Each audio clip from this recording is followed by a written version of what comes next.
Welcome to our proposed pitch for a film. We've decided to do a film trailer.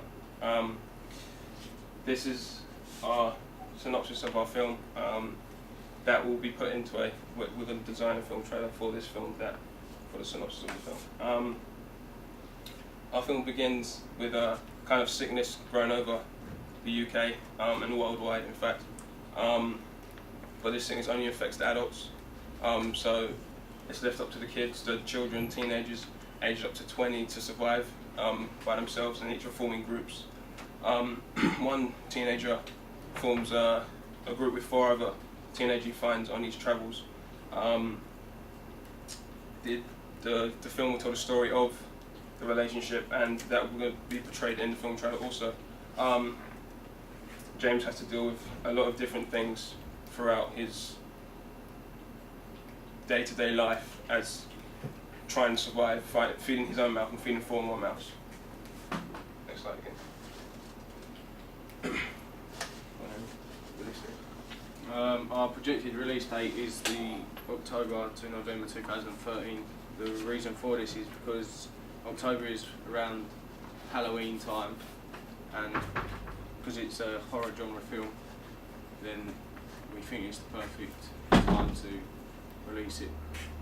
Or also we can shoot some good shots, because it gets dark. It gets light early in the morning. It's not that busy, so we can get good shots where we can get the isolation and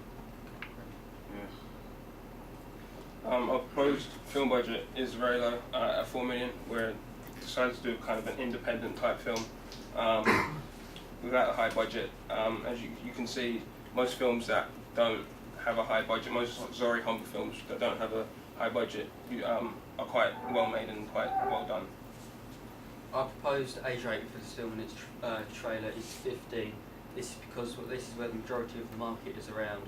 We've chosen 15 instead of 18 because if we chose the 18 age rating, we would alienate a large portion of the target audience, and this way it allows us to reach more people than just people over the age of 18.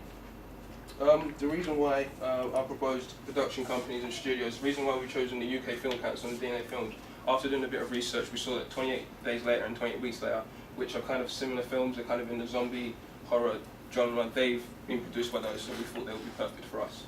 And also shooting around locations in London that are familiar to us, familiar to people that may watch the film, and London's iconic place. Everybody knows where London is, and if we have iconic shots of London, everyone will know they're in London. Yeah.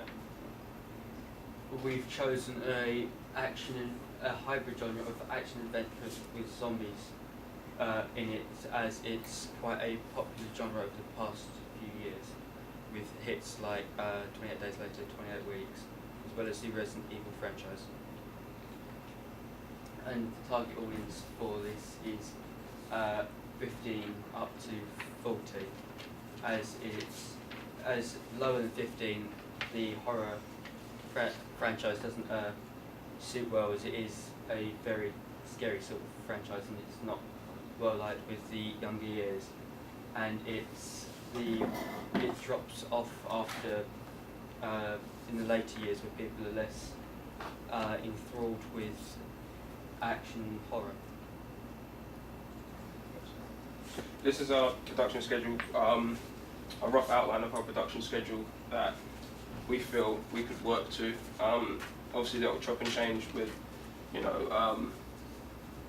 working schedules and stuff, but this is what we feel we can abide by and do as our production schedule.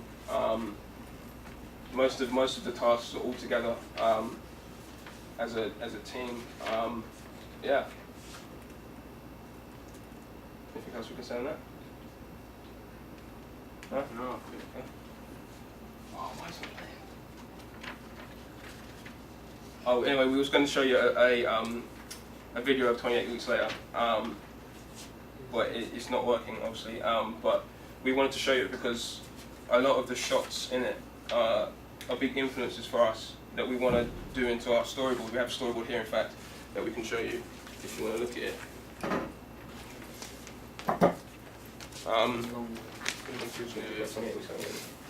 Yeah, and that is accompanied by a poster for the film, along with some sketches of items that will be or maybe used or maybe used in in the film trailer.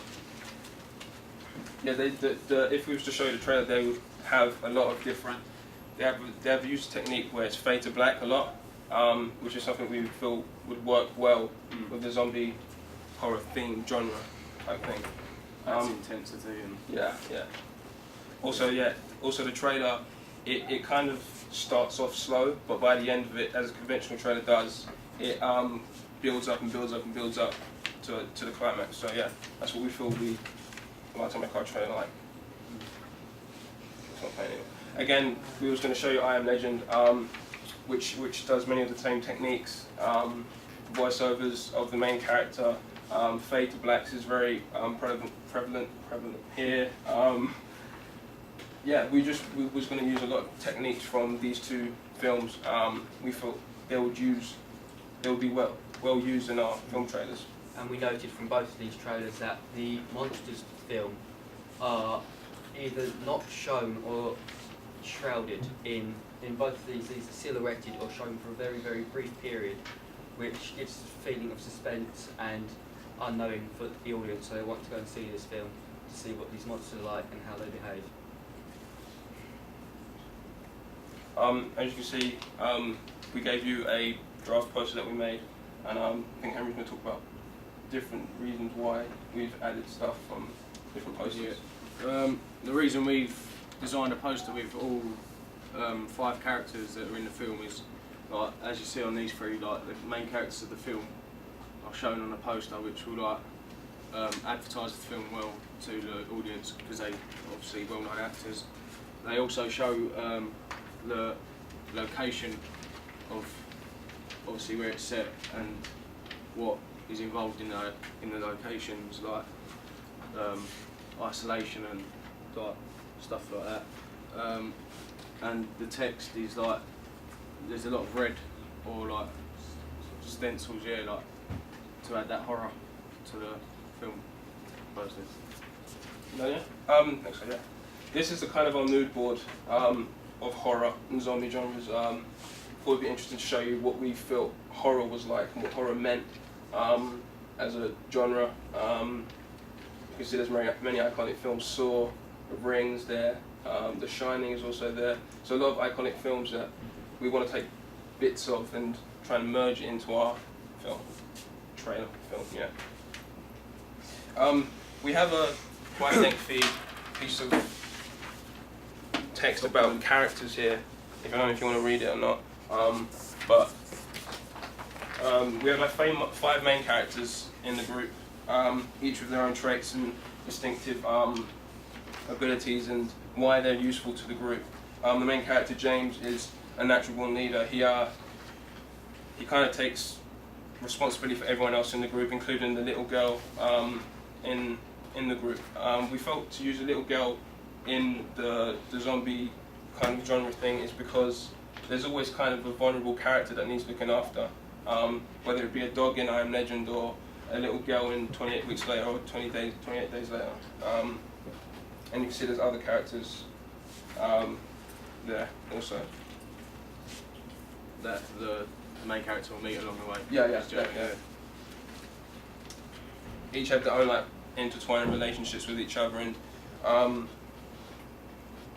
for example, James and Anna have a relationship together. While Anna is, the relationships are going to intertwine well, and it's going to be not just an action adventure film, but there's going to be a lot of emotional depth into the film also between all 5 characters. Moving to location shots that we thought would work well. And they'll contrast well, because as you can see in these shots, there are lots of people and it's very busy and very active and it shows day-to-day life. Whereas in our film we would try and attempt to get these shots either early in the morning, very early in the morning where it is empty, and it creates that contrast of normal life and shows this abnormality of this virus and disease that's taken over. This is another location shot we thought would work well. Blue Water Car Park. as you can see how many cars are there, and it would just be a direct contrast to having no cars there early in the morning, going there and shooting there. And it would actually feel like a real apocalypse is happening because there would be no cars, no activity there, where there usually is a lot of activity. And it's quite conventional with horror movies to start off with shots which show emptiness, and it emphasises the idea of isolation and abnormality to the viewer. These are some shots of in Bluewater Shopping Centre. As you can see, again, it's very busy, just to show the same kind of isolation from the world is ended. Just to show that it's not as busy, it's not as crazy as it usually is. So yeah, we have a lot of empty shots of Bluewater Shopping Centre. Thamesmead. Thamesmead is kind of gives, as you can see, the buildings kind of give a gritty kind of feel to it, which I think would work well in the zombie genre. It's grey, so it also gives that sort of cold Dull feeling and cold, dull, and getting isolated. These are some various shots that we thought we may use in the trailer, just to give a variety of shots also, not just to have the same like buildings and stuff like that. You see you have kind of a marsh area out there, a lot of grass, an iconic location there in Tower Bridge. Yeah, so we just try and get a variety of locations so that we can try to see that it's spread wide, not just in specific places. Yeah. I think that's it. But as for the infection itself, a lot of zombie films you have a very big organisation, which is very futuristic.